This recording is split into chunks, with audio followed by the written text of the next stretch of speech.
has to be rigid and flexible at the same time by using its secret weapon.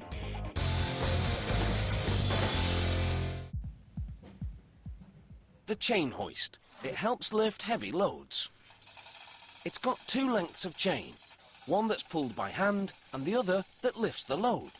The force exerted by pulling the hand chain down 30 chain links gets multiplied into lifting the load with 30 times more force, as it takes the load one link higher. That's what the chain hoist does. It concentrates the force by transforming a small effort exerted over a long distance into a huge force exerted over a short distance. But how does it work? The chain hoist.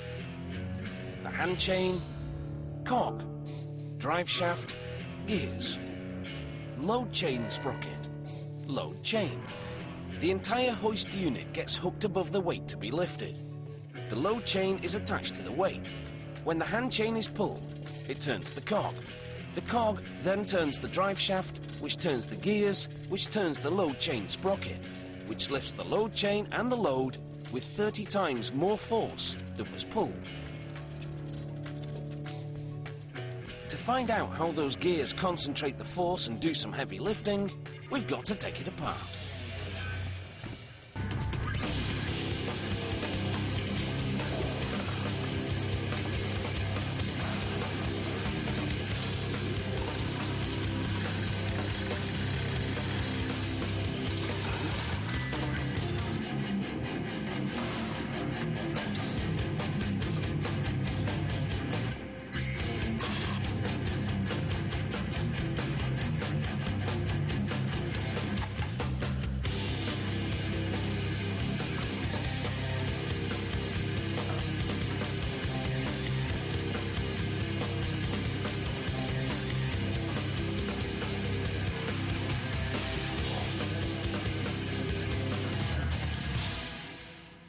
The hand chain links fit into 7 specially designed slots in the cog. As the hand chain is pulled, it turns the cog. The cog first screws tight to the friction plate, which is attached to a ratchet wheel. So as the cog, plate and wheel turn together, a catch clicks onto the teeth of the ratchet wheel, preventing the cog from slipping backwards under the weight of the load.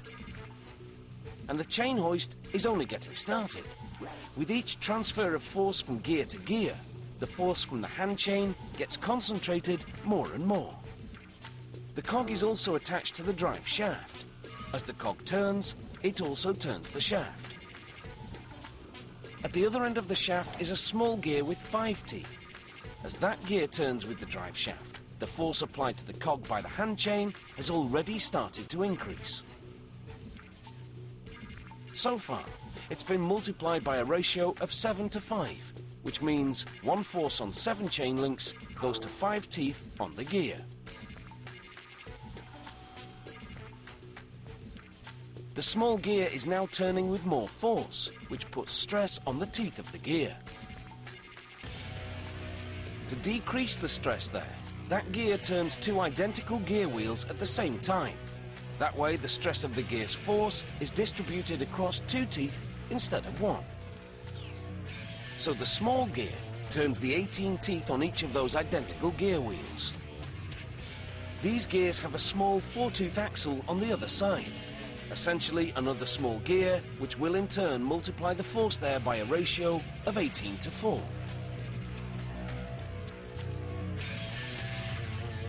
And that's not all.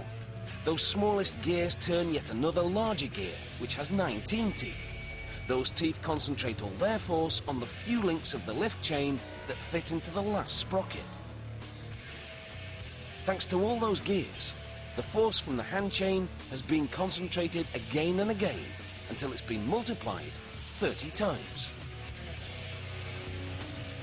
The chain hoist, it's amazingly simple. With nothing more than a couple of chains and some gear wheels, it takes a small